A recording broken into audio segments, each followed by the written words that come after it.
But you had a chance to speak with somebody about their near-death experience. Yeah, that's right. Let's check that out now. My name is Yvonne Nachtigal, and during the surgery to remove a 4.5 centimeter tumor, I was transported into another dimension. She said that she grew up a Christian, regular churchgoer, but she didn't really know about all of the conspiracy theories. I call it just the occult and what they're tangibly doing and how it all pulls together with prophecy and the end times and whatnot. I wasn't aware of any of that. Since then, I've become, my friends call me intense. The doctors told her that she had the tumor for over 7 years, and it got to the point where she was so sick that she was just completely bedridden. Left side of my body became paralyzed. Now, this was December 2010. Christmas, I was, pretty much out of commission. I mean, I could barely get up to do anything at all anymore, and finally ended up at the doctor's, put me immediately in the hospital. Now, she mentioned this was a 4.5 centimeter mass, and she needed to get into surgery right away. The strange thing was when they came in to the room for the first time to tell me what they'd found on the CT scan, when the doctor came in the room, he looked so nervous and he was so pale, and my impression was, oh, he's trying to tell me I'm dying. And I just read that from him, and I felt this peace.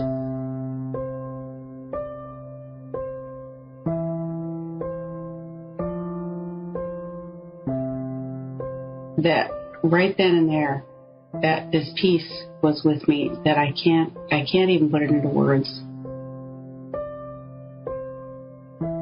But I felt this love for that doctor, and I felt so bad for him. And at that moment, it was just the beginning of something powerful that carried me through this entire thing. And so with this peace that was over her, that can only be described as God's peace, Yvonne helped the doctor tell her that she was going to die. It was really sort of, it was all very supernatural. Well, they moved Yvonne over to a special neurology hospital where they set her up with a neurosurgeon. One of the best surgeons in the United States, actually. And when she went into surgery, she tried to stay positive and encourage everybody around her because, again, she felt this peace. Everyone around me was so upset and crying. My children flew in. Everybody was so upset because it really didn't look good. But I just had this comfort. I knew God was holding me. And it sounds, I don't know, Christianese or something, but it was real. It was tangible.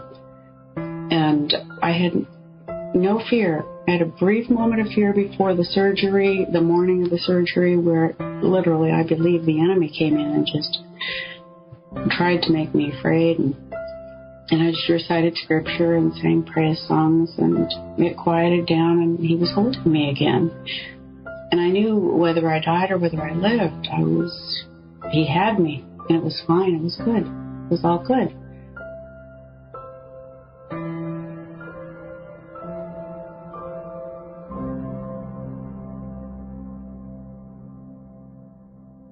Once the surgery began, they made an incision from the crown of my head to the bottom of my neck. Then they drilled a hole at the base of her spine, a little bit larger than a silver dollar. And they penetrated the membrane that sits between the two hemispheres of the brain and approached the tumor that way because it was deep inside my brain. It wasn't right near the skull. And they had to pull the tumor out piece by piece using this tiny little instrument. I mean, I can't even imagine how they did it. Just crazy. And I guess the hole is still there. I know. When I get my hair cut, the girls, they like to massage your neck. I'm like, no. Keep your thumb out of my brain. So getting back to what she experienced, she was under anesthesia and surgery started, I guess, and next thing I knew, I was sitting there and I was wide awake.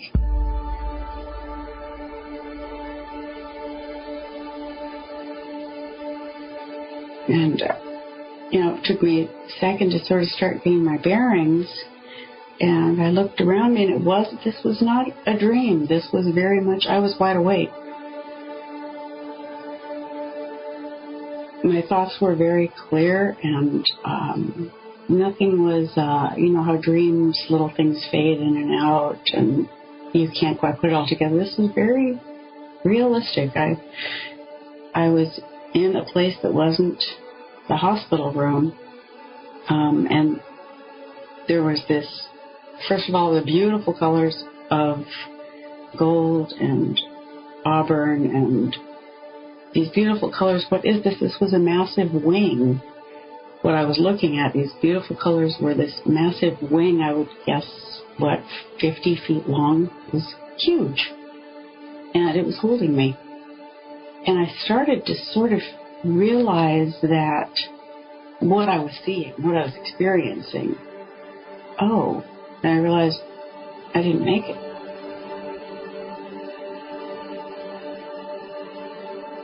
Okay.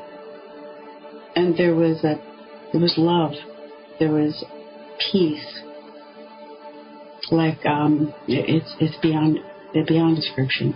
The love that you have when you hold your baby for the first time.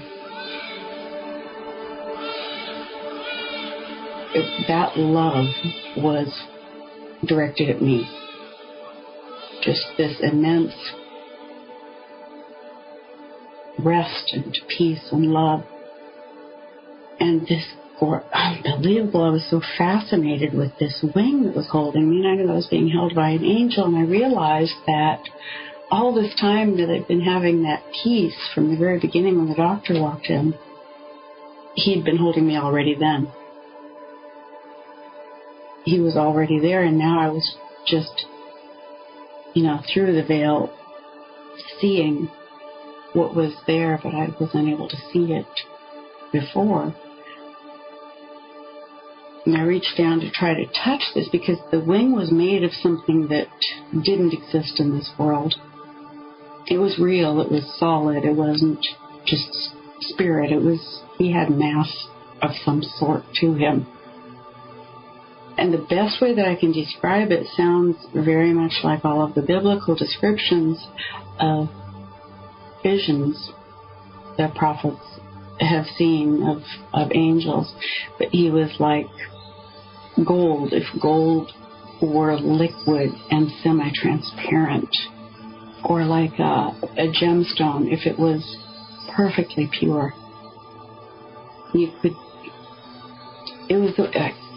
There aren't words really to describe how beautiful what this being was made out of was. It brings tears to my eyes to even try to describe him. He was glorious. I guess that's the best word. I reached my hand out to try to touch him, almost like a baby, to try to feel what he was. It didn't occur to me that I didn't see my hand. A lot of things occurred to me afterward. But there were even veins.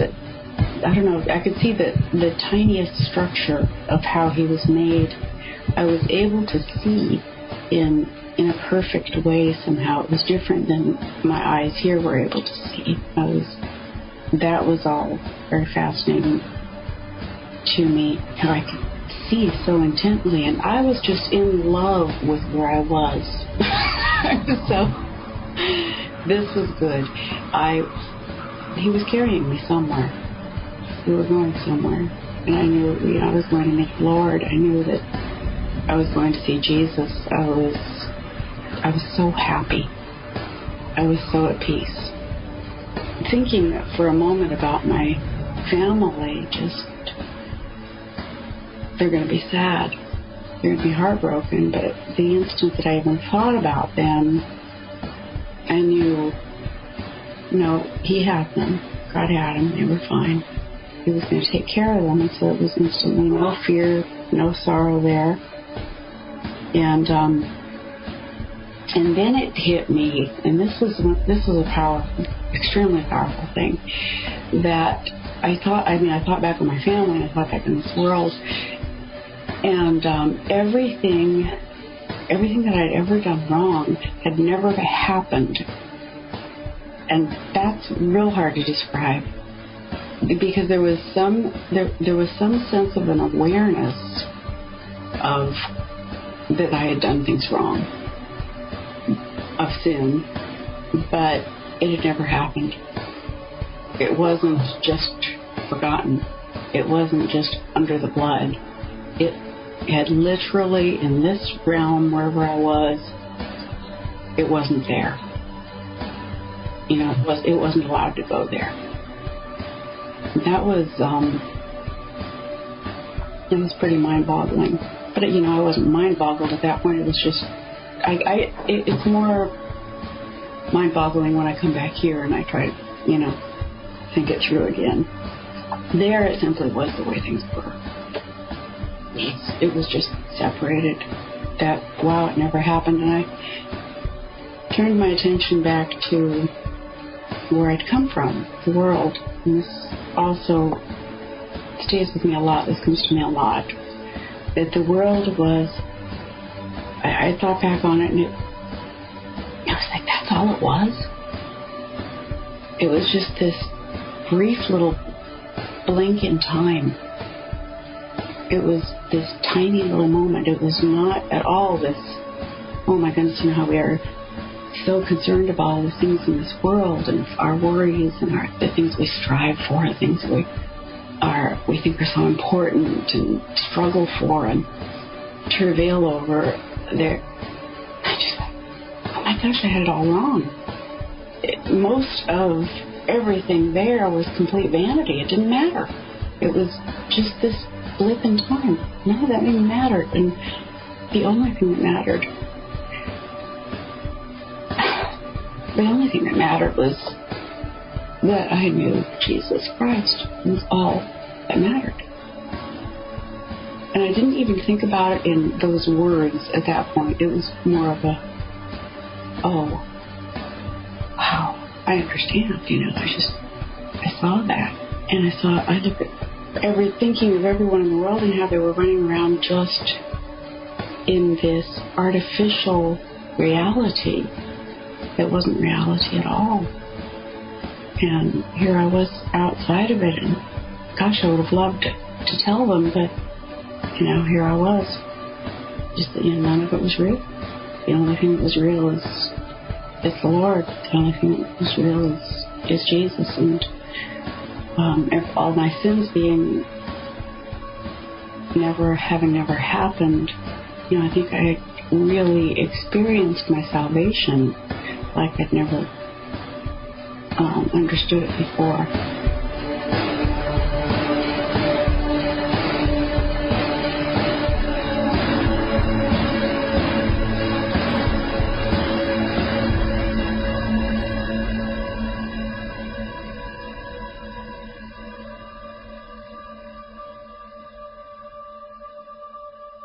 Now, it was around this time when Yvonne looked down and she saw a large mass of people. A crowd, but they didn't look the same as they look here. I saw things differently somehow, which is, I'm sorry, that's really hard. I can't put words on it really to describe how things look different. But it was as though they were made of something which was not in the realm I was in. And they were almost like silhouettes, but they were three-dimensional. She said she could see them, but they were really dark, and she can see a faint light emanating from them. And they also had almost an aura around them. And somehow I perceived that they were the saints. They were the Christians. Because they had the spirit, the same glow to them that this angel had. And I understood. But they were talking to one another. I didn't hear them. I only saw them. And one or two of them had their hands up in the air. And I was just looking at them, and that's when the angel spoke to me. And he had a beautiful voice. I can still hear it, but I can't describe it. It's just powerful and beautiful and gentle. And he said to me, the multitude is petitioning for you.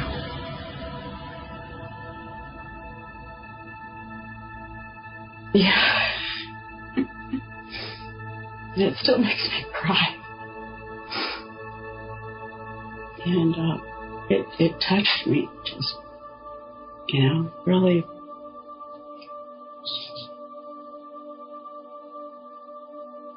And about that time, I felt a sensation in my leg, like an electric shock.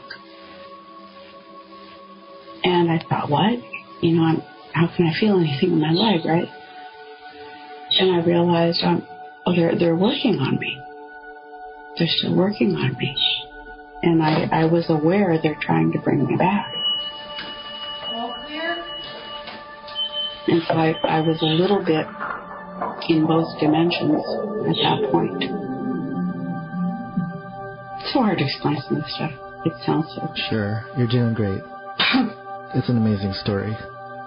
Yeah, it is. I know. So I felt that, and at the same time, still just, my mind, everything about what I was doing was just, I couldn't wait for the next thing.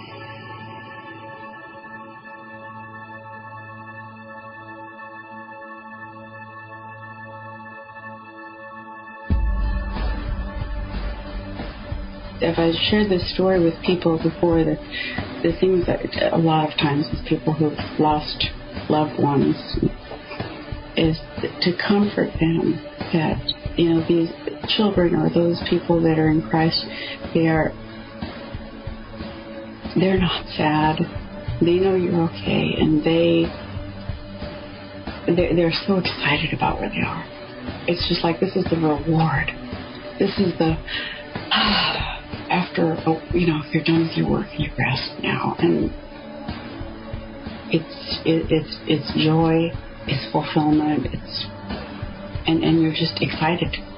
You're happy. It's like, what comes next? Because the beauty is just, you want to see more and more of it, and the love is like nothing you've ever felt in this world, and that presence. I believe it was just the angel's presence. Of course, he was, I don't know, that gets off in theology, never mind. I'm not sure I understand all of it, but the point being that I had no thought of going back. I didn't desire to go back, and yet the multitude was petitioning for me. So, and then the angel spoke again, but this time he was a little different. He was more formal, like he was making a declaration. It was very proper, and he said, the petition is granted. That was it.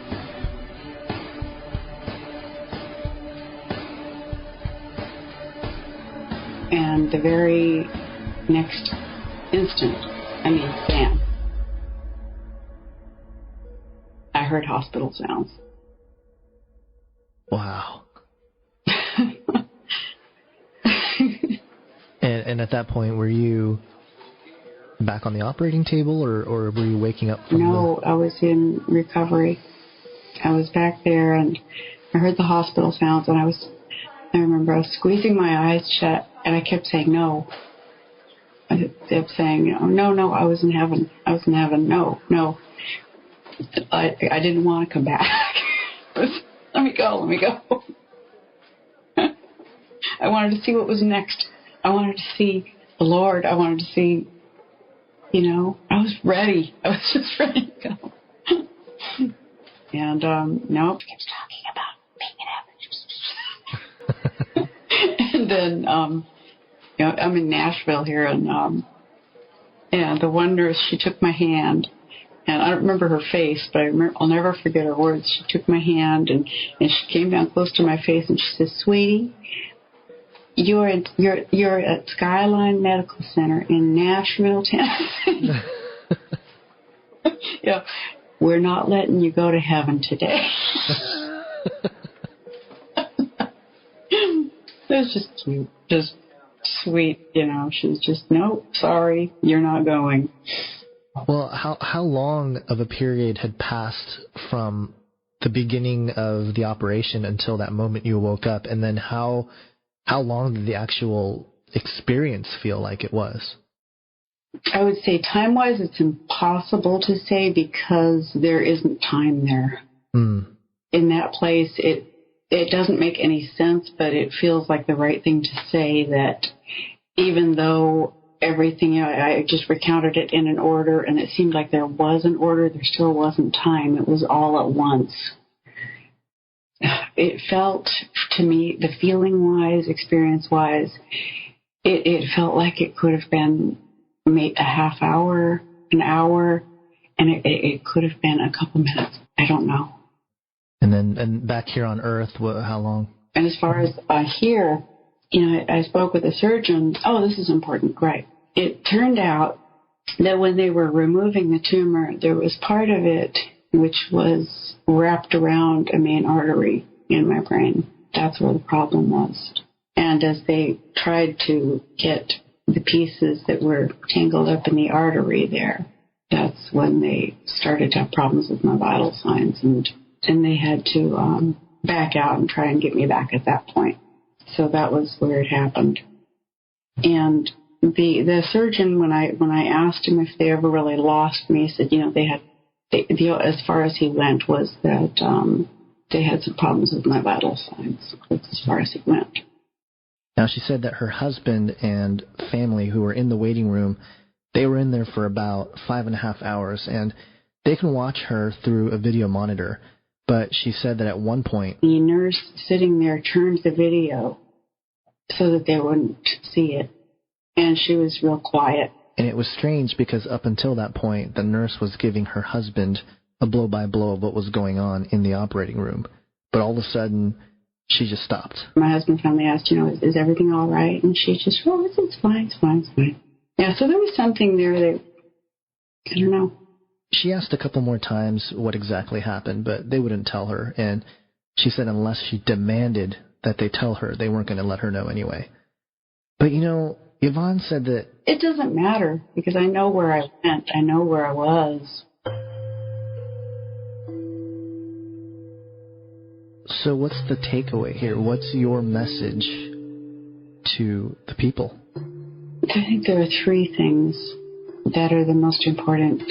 First of all, the salvation message. There is nothing in the world that matters besides knowing Jesus Christ. That is all that matters. I mean, absolutely all that matters. When it all comes down, looking back on this world, that's the only thing you'll regret, is missing Him. For those who have lost loved ones, if they know Jesus, know that where they are is wonderful. That they're well taken care of, they have joy and love, and they're wonderful. The things of this world, and that's really what my life's become about, and I've talked with you a little bit about that on email, and that is, when I came back, everything was different, and I knew it.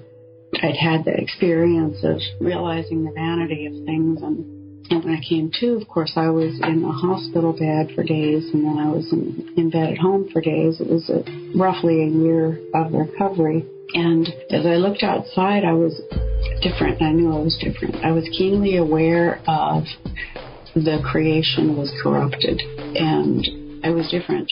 And I kept saying to my husband, Mike, I'm different. I'm different. The angel that was holding me, I was still aware of him for weeks. I would talk to him. I could come in the room and I'd be talking to him. He didn't answer me, but I knew he was there. And I'd just, share my feelings with him sometimes. I was just so acutely aware of this parallel universe that was there. But the corruption of the world has never left me. The awareness of this fallen creation, the awareness of what the fall of mankind has done to this world has never left me. And it is absolutely, it consumes me. I can't shake that.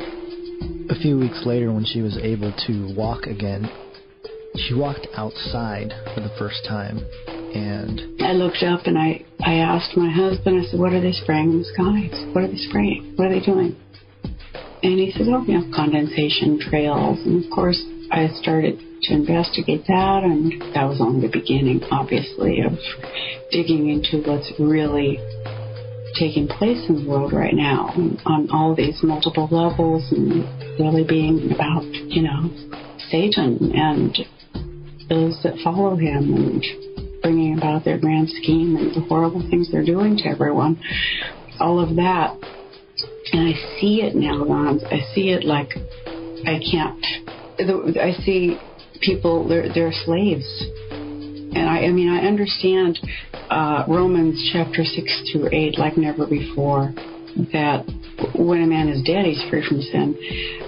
And until then, where these bodies are, I don't know, this world is enslaved. And we're all too aware of that on this show. But Yvonne also told us that when she first tried to relay this experience to people, it was my spirit knowing what I had seen, knowing what I'd experienced, and I would try to say it, and there was this acute awareness of this body that I was now in, and how the words, when I spoke them, were corrupted, that I was now back in this corrupted body, and that glory was very hindered by it, from being translated into this world.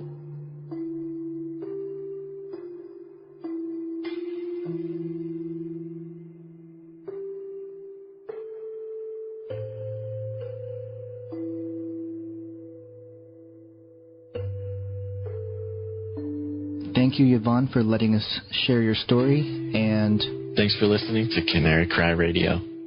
Make sure to tune in next time. But until then, think outside the cage.